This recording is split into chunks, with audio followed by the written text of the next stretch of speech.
setuju, saya merasa bagus. Presiden mengundang ormas-ormas, presiden mengundang kabinet, presiden mengundang, ya walaupun bagi saya itu kurang tepat parlemen, ketua DPR, ketua MPR diundang presiden.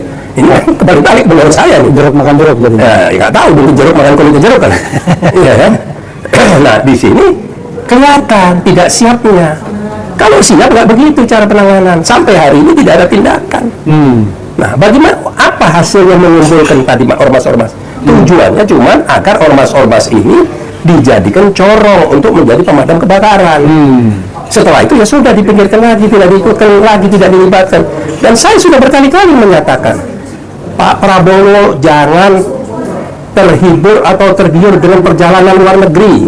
Anda berangkat ke luar negeri, yang di dalam negeri lawan Anda ini bekerja terus, bergerak terus. Jangan sampai kejadian seperti almarhum Gus Dur. Berkali-kali perjalanan ke luar negeri terus diberangkatkan, pulang habis itu jabatan rontok Di dalam negeri negara. di dalam negeri negara. Nah ini yang terjadi. Nah lagi-lagi kalau kita bertemu dengan orang-orang yang dekat Prabowo ring satu, seolah-olah menunggu gerakan dari kita. Gerakan apa lagi? Kalau dulu calon, sekarang sudah presiden, punya hak prerogatif. Coba lihat, kalau memang Prabowo menganggap Jokowi adalah sosok gurunya, Jokowi adalah mentornya, dia bisa semua mampu karena Jokowi, ya oke, jeleknya dibuang, bagusnya coba ambil loh. Bagaimana cara Jokowi mengendalikan semua? Itu belajar hal yang baik. Itu belajar hal yang baik. Nah, kalau sudah dia menyatakan dia akan melanjutkan, dia akan ini, lah ini, ya sudah, jangan diharapkan lagi. Apa yang mau diharapkan? Kalau berkesinambungan tentang program, tentang ini positif, memang harus begitu. Pejabat yang baru meneruskan apa yang sudah dikerjakan pejabat yang lama, posisi yang bagus-bagusnya kan begitu. Tapi kalau kejelekannya sekarang, nah, makanya orang bilang adili Jokowi, mazulkan Gibran. Saya enggak. Justru malah saya bilang adili Gibran, mazulkan Jokowi. Karena masih bagi saya Jokowi belum dimazulkan, Jokowi masih presiden. Belum dimaksudkan dalam pengertian sosial politik gitu ya? Iya, benar. Pasti nggak nyambung dengan apa yang saya sampaikan, tapi realita.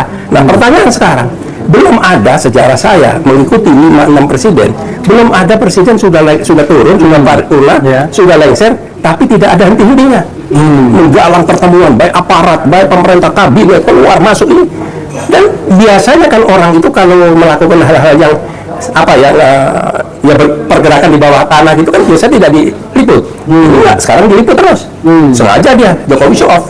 Show off. Nah, saya mempertanyakan di mana ini sekarang Prabowo ini sampai di mana? Mau sampai kapan? Apakah tunggu sampai habis? Tunggu sampai ingat loh ya Pak Prabowo, saya ingatkan berkali-kali di belakang Anda itu ada Gibran, putra Jokowi yang sejabatannya sebagai wapres. Nah, tinggal tunggu kapan waktunya, setiap saat bisa mengambil posisi Anda. Kalau ini menjadi komitmen antara Anda dengan Jokowi, berarti Prabowo bukan seorang presiden yang punya kenegarawanan, tapi Prabowo bisa dianggap sebagai pengkhianat oleh rakyat.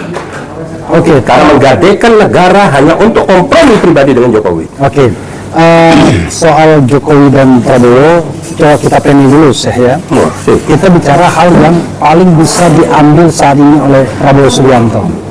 Kan di depan ini ada tuntutan untuk pertanggungjawaban, yaitu common responsibility dari Listio Sigit sebagai Kapolri terhadap peristiwa ini.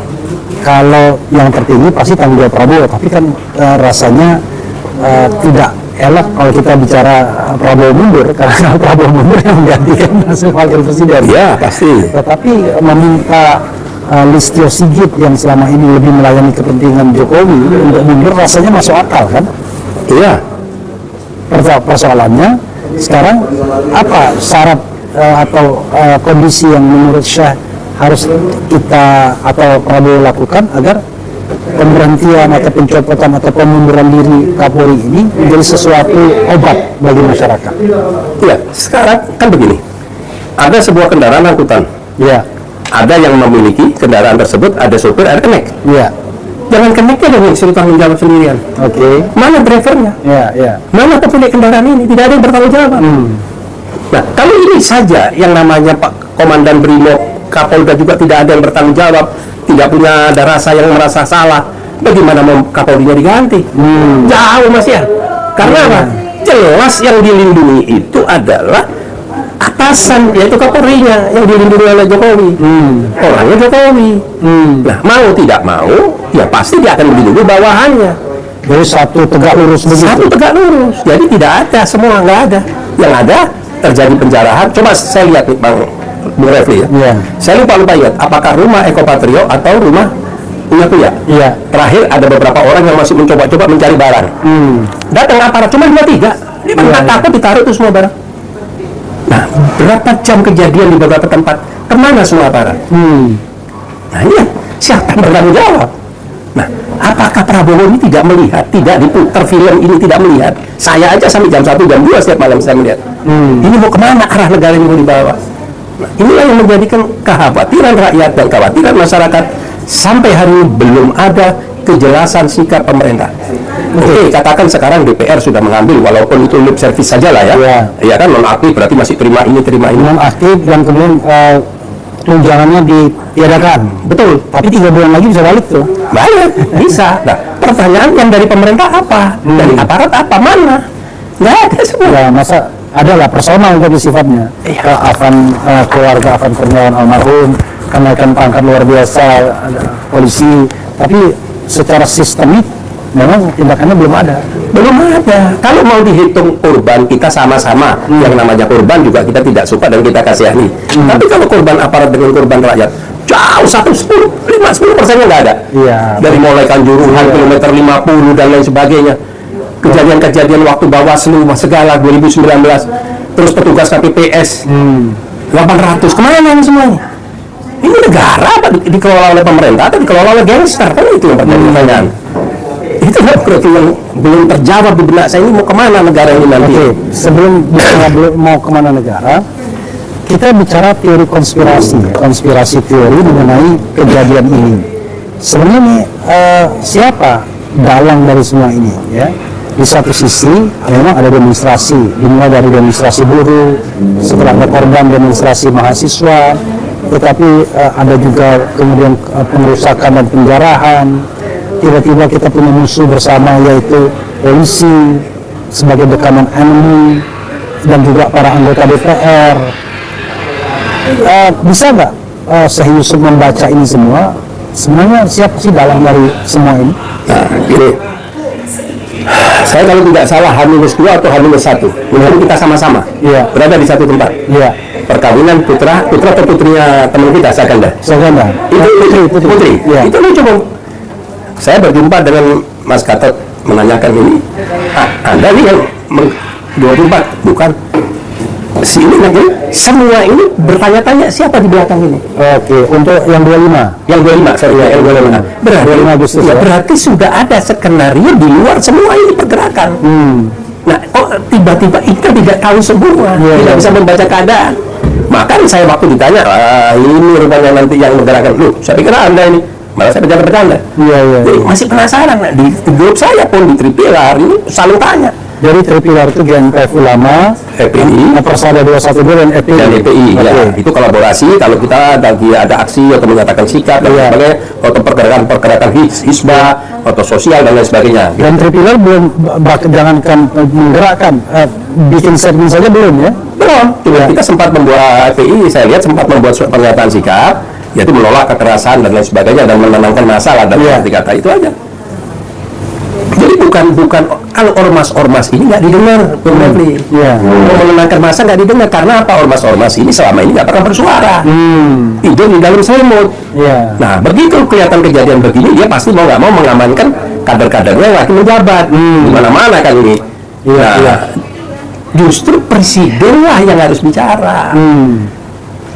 Jadi bukan membuat statement-statement agar melakukan tindakan tegas. Memang tindakan tegas diperlukan terukur, itu nggak usah diomongin, udah pasti. Nah, tapi ajaklah masyarakat ini mempunyai kesadaran, menyadari semua kejadian yang kemarin itu adalah kejadian yang tidak bagus, jangan sampai diulang lagi, dan tolong bisa bersinergi, pengunjuk rasa, bisa berkomunikasi baik dengan apa. Itu namanya seorang pemimpin. Gitu. Tapi begini, Syekh ya, terlepas ada atau tidaknya riot ini atau demonstrasi yang berujung pada pengrusakan dan penjarahan ini, kan sebenarnya kritik masyarakat terhadap 3 hal ini kan sudah terjadi, yaitu adili Jokowi, masukkan Gibran, dan copot atau ganti atau mundurkan Kapolri kan begitu. Apa yang makin memperkuat sehingga pernyataan ini kemudian lebih relevan lagi untuk diakselerasi? Karena kita kan memang seperti berbuih-buih seperti buah besar di lautan, nggak didengarin juga. Tetapi ini kan sebuah momentum untuk mendesakkan 3 hal yang penting itu lagi. Jadi kan ini terjadi satu akumulasi daripada kesalahan-kesalahan atau sikap-sikap yang arogan dan show off-nya ya khususnya parlemen dan ketawa ketiwi, joget-joget. Dari ini Bung Refli kalau mau lihat di media sosial, bukan sekarang, dari mulai di IKN itu menteri-menteri dengan joget-joget semua, mulai dari kampanye kalau begitu. Mulai dari kampanye. Nah, pertanyaan ini agak bergeser dikit. Apakah bangga? Apakah IKN adalah satu proyek berhasil? Coba habis joget-joget mana sekarang? Bahkan saya sudah berkali-kali ngomong, yang ketua IKN aja si Basuki Hadi Mulyono yang nggak ngurusin Lapindo dulu, saya tahu persis. Nah, jadi negara ini dihambur-hamburkan ke uangnya, rakyat tidak merasakan apa-apa, akhirnya terakumulasi lah kemarin.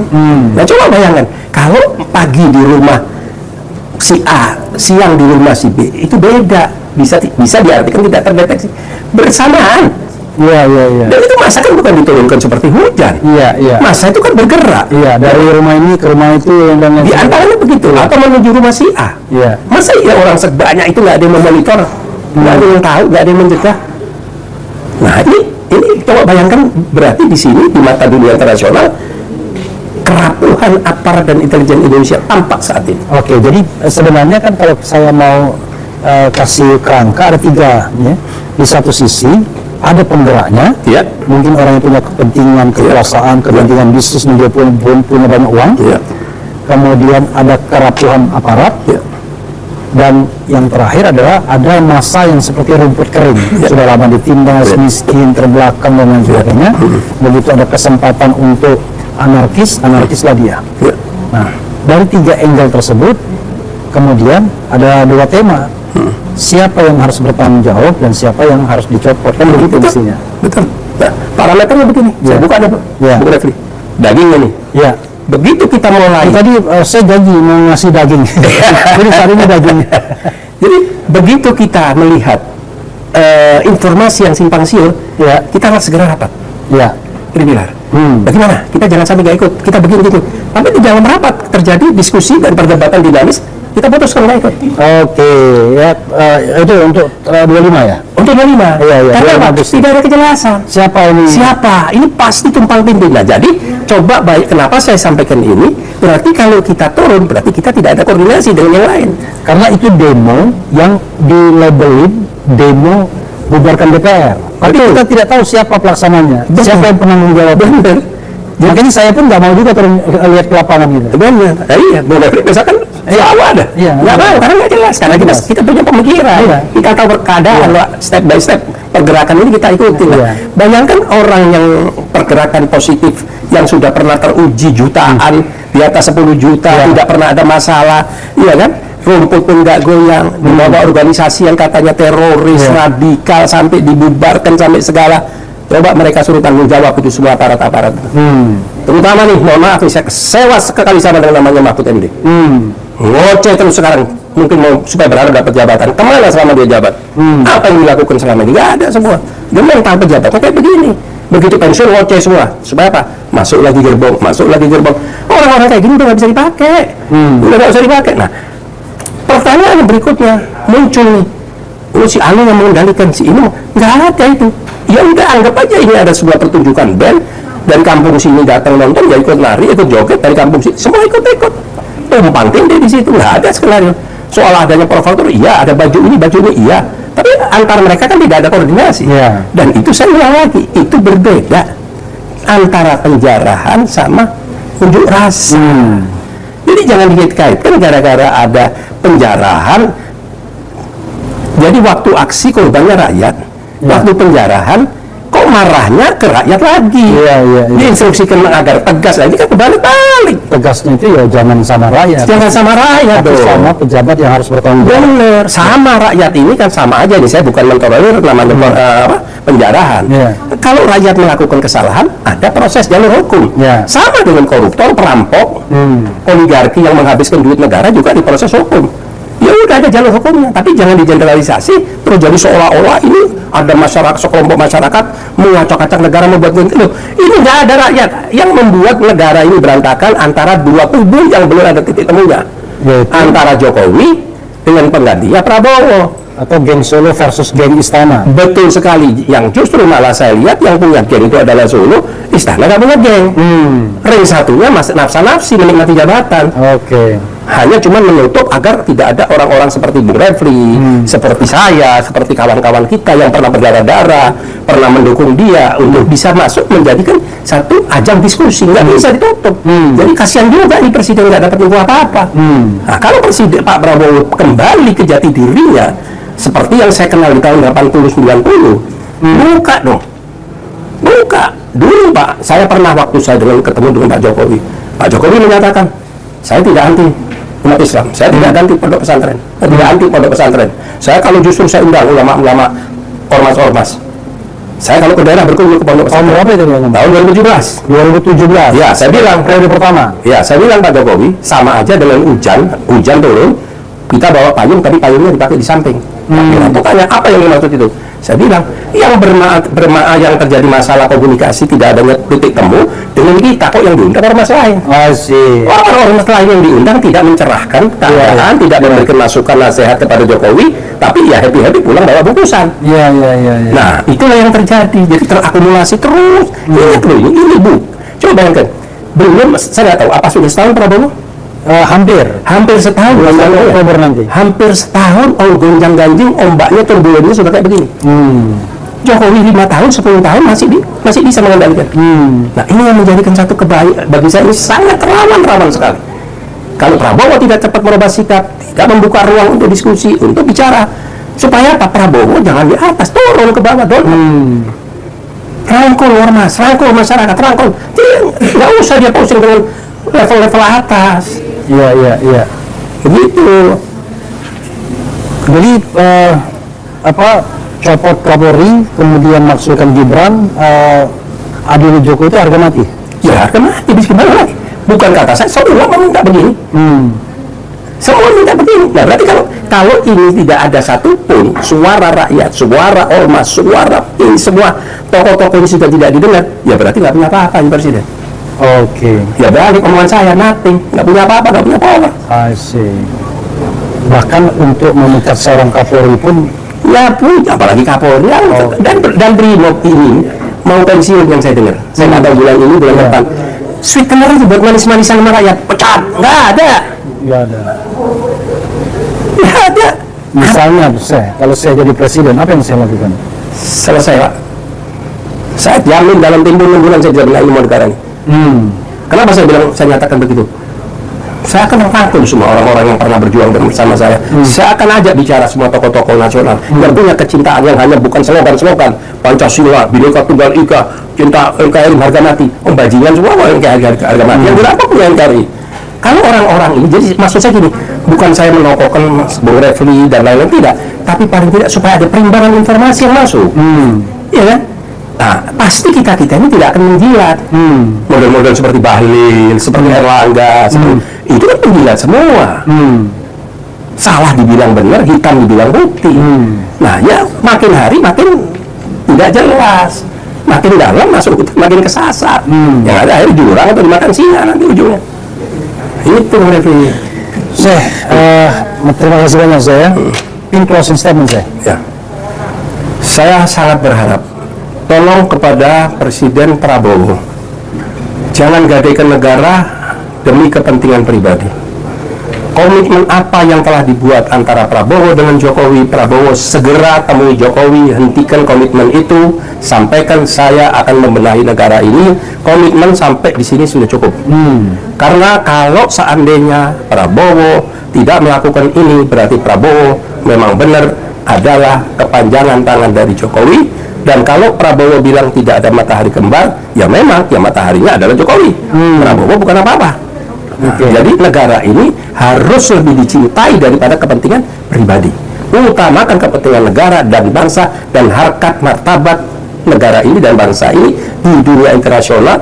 Jangan sampai duduk di kancah-kancah internasional bertemu dengan pejabat-pejabat luar negeri, presiden kita nggak tahu hatinya mentertawakan kita atau memuji kita. Nah itu yang tidak boleh. Jadi jangan terlalu tergiur dengan perjalanan seremonial. Negara ini dalam sakit, bukan gelap lagi, hitam pekat ini sekarang ini. Itu saja. Oke, sobat Rasyad, makasih Syekh Yusuf Martak ya. Dan mudah-mudahan ini didengarkan oleh Prabowo Subianto. Paling tidak yang bisa dilakukan oleh seorang Prabowo adalah memberhentikan seorang Kapolri yang sebenarnya sudah gagal berkali-kali, termasuk Kanjuruhan sebelumnya. Dan itu di dua rezim yang berbeda. Persis. Ya kan?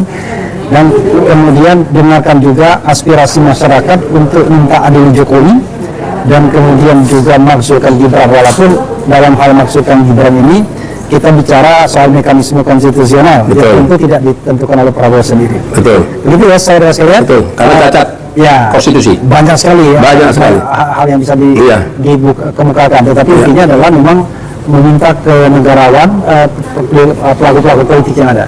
Wassalamualaikum warahmatullahi wabarakatuh. Keren, cadas.